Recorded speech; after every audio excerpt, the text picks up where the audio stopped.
Namaste everybody. Welcome to one more session under the series Medical Statistics Made Easy. In today's session, we are going to discuss about collection of data. We are going to discuss about the various contents in today's session, like what is the definition of collection of data, why we need data and why we need to collect this data, what are the various sources from where we can collect the data, and what are the important methods from where we can collect the data, or the different methods of collection of data. As we all know, statistics is defined as a science where we apply the collection, classification, presentation, analysis and interpretation of data. So it encompasses all the three basic steps of handling the data, managing the data and interpreting the data. But before we do any process like analysis or interpretation, it is important that we collect the authoritative, authentic, reliable, complete data so as that we can answer the appropriate research question. So let's see what do you mean by collection of data. In other words, what is the definition of the term collection of data? Data collection is a term which is used to describe a process of preparing and gathering the data based on research problem. See, based on the research question or based on the objectives of the studies, various data that are required to fulfill these or answer these research problems, all the necessary information that a researcher would like to have is called as data collection. Okay?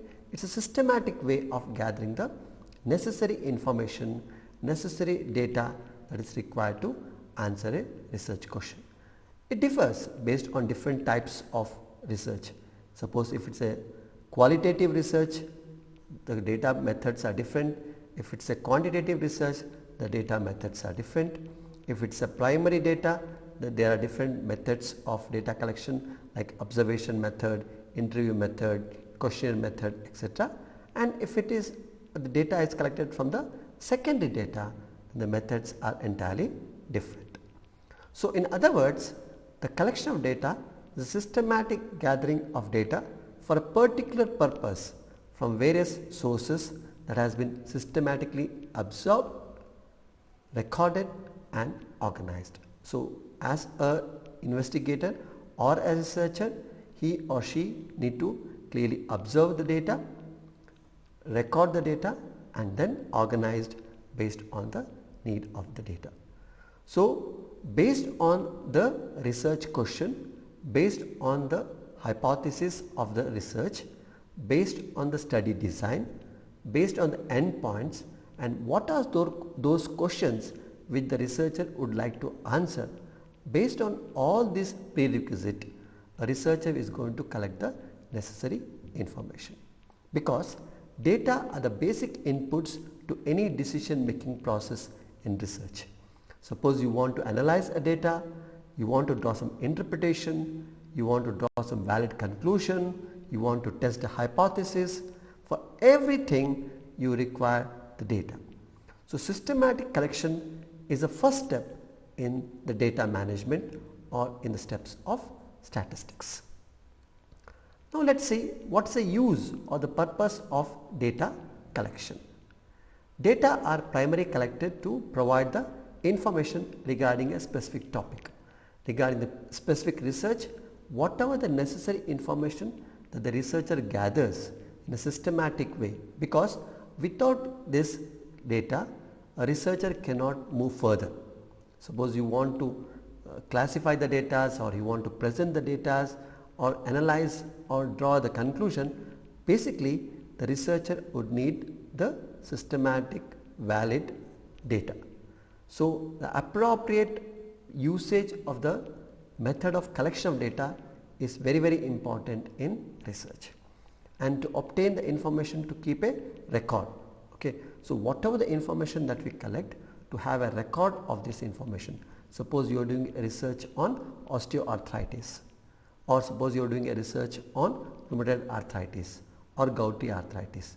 All the information that you require to answer the research question will be systematically collected by using various methods. See, you can always couple various methods, like it's not that for one type of research you should use only one method of data collection. You can always amalgamate various data type methods based on the need or requirement of the research.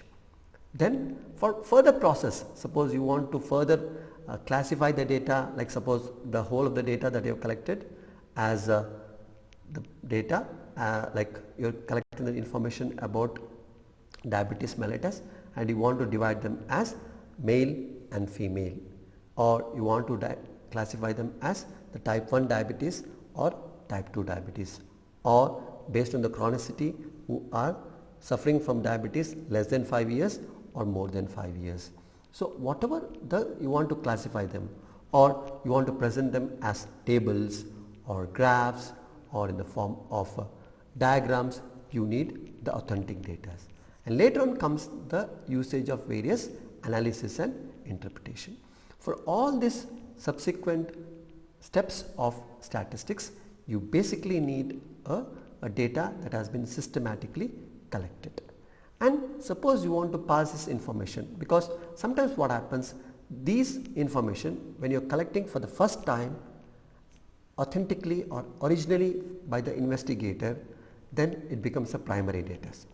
But if it is systematically collected basically on the right protocols in a very structured and systematic way, then these primary data can also be used as the authentic secondary data, and this can be passed for various other purposes. So that's the reason why whenever you are collecting the information, it is not just for your purpose, but it could be for the purpose of the mankind.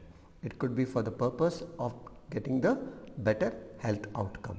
So it is at large that you should think of whenever you are doing the data collection.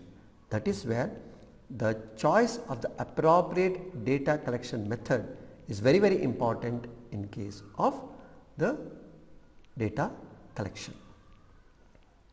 So before you want to select which data method I should use, or what is the method I am going to adopt to collect the data in my research, so there are few questions that you should put to yourself, or there are various prerequisites which a investigator should think of, like what is your well defined objectives, or what are your primary objectives, what are your secondary objectives.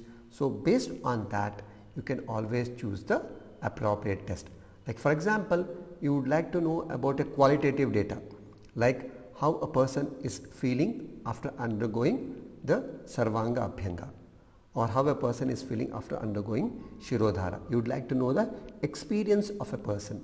Then the method of data collection could be something different.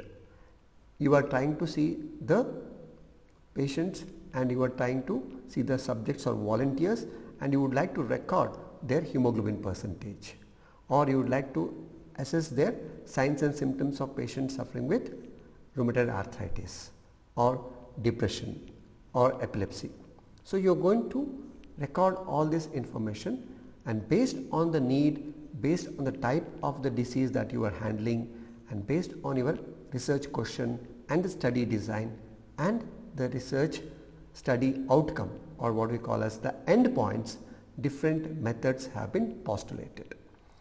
So that is where there is a pre-decided type, content and number of questions, like what are the various, you have a format of whether you will go with a particular observation, or whether you would like to do a one-to-one discussion, or you would like to discuss as a group, or you would like to use it as a questionnaire, whether this questionnaire you are going to use directly or through telephonic interviews or through mail, or whether you would like to use some form of investigations for the evaluation. So all these are prefixed. So based on the study, you are very clear with what are the data you would require and what should be your appropriate method of data collection. So that is why you should collect, so that you have the precise scope and coverage of the data collection. So that you get a comprehensive, up-to-date, complete information about the data is collected. So the mode of collecting data should be based on the objective and the size of information, like what are the various information that you would like to have, okay, what are the basic information you would like to have, what are the information that you would not like to have about the disease, what are the information like you would like to have about the medication, what could be your procedure, or what could be your therapy that you would like to do, or what would be your medicines that you would like to give the patients. So everything should be systematically recorded, documented, so that based on the need you are going to gather the necessary informations. And whatever the data method you are using, you should be very clear with your questions. It should be very easy to understand, simple, so that it becomes very easy for the investigator as well as the volunteer to participate in any research. At the same time, all this information that we are gathering should be kept confidential and should be according to the ethical standards. So that's the reason why whenever you are trying to collect the data, collecting the data in a very systematic way, very planned way is most important in any method of data collection. See, again, based on the object and nature of inquiry, okay, so whether you are going for the hypothesis generation, okay, whether it's observational study or whether you are trying to test the hypothesis, okay, so based on the different study designs, the data method could be differing. At the same time, you should also know what are your resources available, resources in terms of the manpower, resources in terms of the materials that you require for the study, and resources of the financial requirement for the studies. Like for example, you would like to do a genomic study, or suppose you would like to do a genetic studies. So you should know what are the facilities that you require for the study, who are the manpower, or who are the experts that you need for the studies, and what are the budget or the financial commitments that you have for the studies. Later on, you should always focus on the time. What is the time duration that you have to complete these studies? 6 months or 2 years or 5 years. So what is exactly the time period or the timeline that you fix for completion of these studies, and to what accuracy you would like to have this information? Because if you would like to have more accuracy, you should be having a more robust way of collecting the data, and more than that, you should have a sufficient sample size to test the hypothesis. And to get this sufficient size, you should be having the availability of the health condition that you are addressing, and you should have sufficient time to address this. And who are those who will be collecting this information? Okay, whether you will be it will be self-administered data method, or there will be a group of experts who will be using this techniques to answer these questions, or who will be the agencies, or whether we will be outsourcing some agencies to collect the method. So everything should be clear based on the requirement and need of the research, because if you are clear with what you need, you can always get what you want. See, that's the reason why you should always be very clear what are the type of data you are trying to gather, whether it's a quantitative data or whether it's a qualitative data.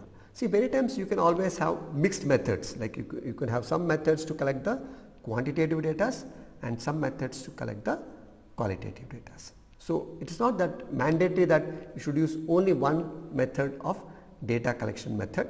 You can always have a mixed method of data collection, because suppose you want to have the qualitative data methods, there are different techniques like a focus group discussion, where you have 8 to 10 members of experts who are expert in that particular area or that particular subject of research, and they are trying to have a discussion to come to a conclusion with the help of a facilitator or a moderator. You can have a in-depth interviews, which could be individual, which is called as individual depth interviews, where one-to-one in detail discussion is happening with the client, and all the necessary information are gathered about the patient, like It could be about their experiences, about their beliefs, attitudes, everything.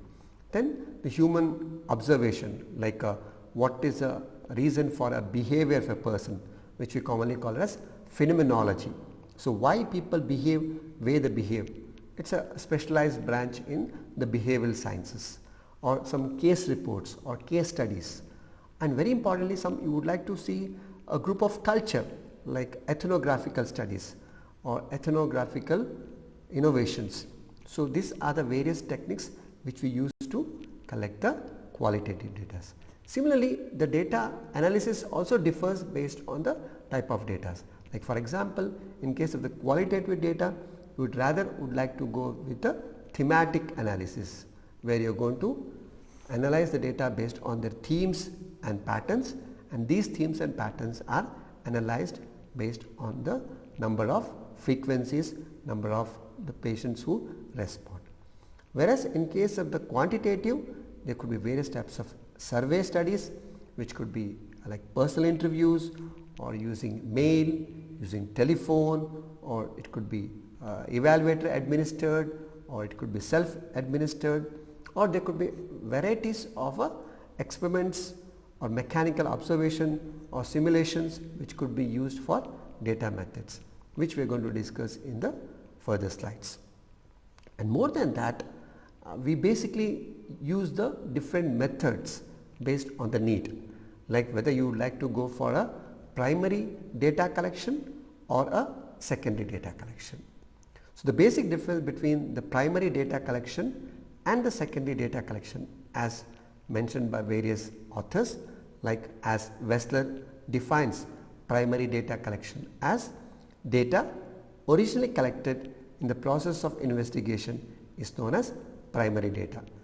It is collected for the first time by the investigator for his own purpose, which is original in nature, and that is called as a primary data method. Like most of the research work that are carried out by postgraduate students, by PhD students, are good examples for the primary data collections. Whereas, so when the secondary data are those which are already in existence and which have been collected for some other purpose than answering of the question in hand. Like already somebody has collected it and used for their own purpose, but you are reusing this information or this data for your own purpose. So that is where one need to be very careful in using this secondary data, because you should know when it was collected, who has collected it, for what purpose they have collected it. They all need to be kept in mind. See, that is where always we should take the secondary data from the reliable sources. Okay. So what are these methods of primary data collection and what are the common methods of secondary data collection? We are going to discuss in the further parts. So with this we end the part 1 of the series on the collection of data.